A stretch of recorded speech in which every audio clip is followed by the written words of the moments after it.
اور اس میں سے ایک نسل پلے بوائے والی نسل تھی، پھر ایک نسل شوکت خانم کے لیے چندہ مانگنے والی نسل تھی، پھر ایک نسل جو ہے وہ، یہ میرا خیال ہے کہ یہ 3 نسلیں اس طرح ذکر ہوگی۔ پھر شہباز شریف کا انہوں نے توا لگایا، انہوں نے کہا کہ میں نے شہباز شریف سے کہا کہ آپ میری میٹنگ کرائیں، تو انہوں نے کہا میں پوچھ کر بتاتا ہوں۔ یہ بالکل غلط بات ہے، شہباز شریف نے ایسا کچھ بھی نہیں کہا، لیکن اس طرح کی باتیں کرتے ہیں۔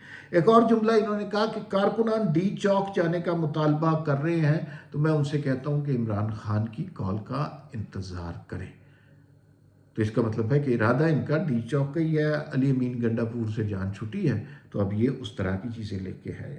پھر انہوں نے خدا کا شکر بھی ادا کیا کہ خدا کا شکر ہے کہ اس نے ہمیں عمران خان جیسا لیڈر دیا، اور وہ بڑا زبردست لیڈر ہے اور اللہ تعالیٰ کی کوئی رحمت ہے۔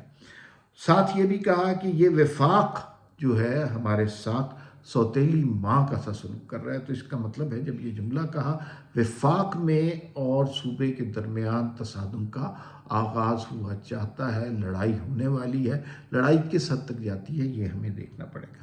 اپنے حوالے سے بھی انہوں نے کہا کہ یہ نوجوان جو میں ہوں، یہ کہا جاتا تھا کہ ڈیلیور نہیں کر پائے گا، تو وہ 73 سالہ بڈھے شہباز شریف نے بھی ڈیلیور نہیں کیا، تو میں دکھاؤں گا ڈیلیور کر کے۔ تو یہ آج ان کے لہجہ تھا، اگریسو تھا، وفاق کے خلاف تھا۔ اور سب سے خطرناک بات جو انہوں نے کی وہ D G I S P R کے حوالے سے تھی کہ وہ ایک گھٹیا سی پریس کانفرنس کر کے D G I S P R چلے گئے، بالکل سامنے، مطلب کوئی ابہام نہیں چھوڑا، کھل کر بات کی ہے۔ اب مسئلہ یہ ہے کہ اسٹیبلشمنٹ کو سوچنا ہوگا کہ کیا اس کو ڈیولپ ہونے دینا ہے، اس لاوے کو پکنے دینا ہے، یا اسی سٹیج پر معاملات کو درست کرنا ہے۔ یہ یوزلی کرتے ہیں، انتظار کرتے ہیں، لیکن جس طرح عمران خان کو انہوں نے زہر پھیلانے کی اجازت دی اور پھر اس کے بعد جو صورتحال ہوئی وہ آپ نے سب دیکھ لی۔ تو اب دیکھنا ہے کہ اسٹیبلشمنٹ ان کا انتظار کرتی ہے کہ نہیں۔ جس شعبے میں آج عمران خان کی قصیدے پڑھے جا رہے تھے، اس صوبے میں شمالی وزیرستان اور کرم ایجنسی میں 25 فتنۃ الخارج جو ہندوستان سے بھیجے گئے تھے اس ملک میں بڑی تباہی پھیلانے کے لیے، ان کو آج مار دیا گیا۔ اور اس کارروائی کے نتیجے میں ہمارے 5 دلیر بہادر جوان شہید ہوئے۔ ان کی دلیری کو سلوٹ کرنا چاہیے، اور بھارت کے یہ جو عزائم ہیں، افغانی طالبان کے جو عزائم ہیں، اس کے اوپر سے بھی اب پردہ چاک ہو چکا ہوا ہے۔ اب دنیا سب کچھ جانتی ہے کہ بھارت افغانستان میں کیا کر رہا ہے اور افغانستان کے تھرو پاکستان میں کیا کرنا چاہتا ہے۔ یہ انتہائی ذلت آمیز حرکت ہے، لیکن بھارت سے ظاہر ہے اسی چیز کی توقع کی جا سکتی ہے۔ خواجہ آصف صاحب نے استنبول کے مذاکرات کے حوالے سے کہا کہ مذاکرات اگر صحیح طریقے سے نہ ہوئے، ہماری بات نہ مانی، تو پھر جنگ ہوگی۔ خواجہ صاحب تگڑے طریقے سے مذاکرات میں جا رہے ہیں، کسی قسم کی بے بسی لاچاری کا اظہار نہیں کر رہے۔ انہوں نے کہا کہ اگر ہم جائیں گے تو ہم ان کو ٹھیک ٹھاک سبق سکھائیں گے۔ پاکستان جتنا افغانستان کے بارے میں جانتا ہے اور پاکستانی فوج جتنا افغانستان کے بارے میں جانتی ہے، یقین مانیے افغانی اپنے علاقے کو اتنا اچھا نہیں جانتے۔ تو اگر ان کی طرف سے یہ در اندازی جاری رہی، جیسے کے پی کے میں آج در اندازی ہوئی، تو آپ کے خیال میں پاکستان ان کا حشر نہیں کر سکتا۔ پہلے بھی جا کے کارروائی کی ہے اور پھر دوبارہ کارروائی کریں گے، اور یہ بہت ہی ضروری ہوگی۔ دوسرا، استنبول میں جو مذاکرات ہو رہے ہیں اس میں پاکستان کا مطالبہ صرف ایک ہے، فتنۃ الخارج کے حوالے سے سیکیورٹی کا مطالبہ ہے کہ اگر یہ دہشت گرد پاکستان آنے بند ہو جائیں گے، جو انہیں ہم فتنۃ الخارج، فتنۃ الہندوستان کہتے ہیں، تو پھر ہم مذاکرات کی ٹیبل پر بیٹھ سکتے ہیں۔ اگر آپ یہ کہیں گے کہ ٹی ٹی پی افغانستان حکومت کی زیر سایہ بھی رہے گی اور مذاکرات بھی کریں، تو یہ نہیں ہو سکتا۔ سنگل 1 پوائنٹ ایجنڈا ہے پاکستان کا کہ اس طرح کی چیز نہیں ہو سکتی تھی۔ اچھا، فیک خبروں کا ظاہر ہے چل جاتا ہے۔ کچھ لوگ کہہ رہے ہیں کہ ترکیہ کی انٹیلیجنس کے کچھ لوگ چاہ رہے ہیں، ان کا پلڑا جو ہے ان مذاکرات میں طالبان کی طرف جھکا ہوا ہے زیادہ، اور وہ چاہ رہے ہیں کہ پاکستان ایگریشن نہ کرے۔ یہ بالکل فیک خبریں نہیں ہیں۔ ترکی پاکستان کا برادر اسلامی ملک ہے، اور وہ بڑا متوازن اور منصف ملک ہے۔ یہ مذاکرات اگر استنبول میں ہو رہے ہیں، اس کا مطلب ہے کہ پاکستان کو نیچرلی ایک ایج حاصل ہے، لیکن پاکستان کا کیس درست ہے۔ پاکستان صرف یہ کہہ رہا ہے کہ یہ دہشت گرد پاکستان نہیں آئیں گے. افغانستان میں جو پناہ گاہیں ہیں وہ افغان حکومت کو ختم کرنی چاہیے. ہمیں سیکیورٹی کے حوالے سے گارنٹیز چاہیے. ٹھیک ہے, یہ ہو گیا بات.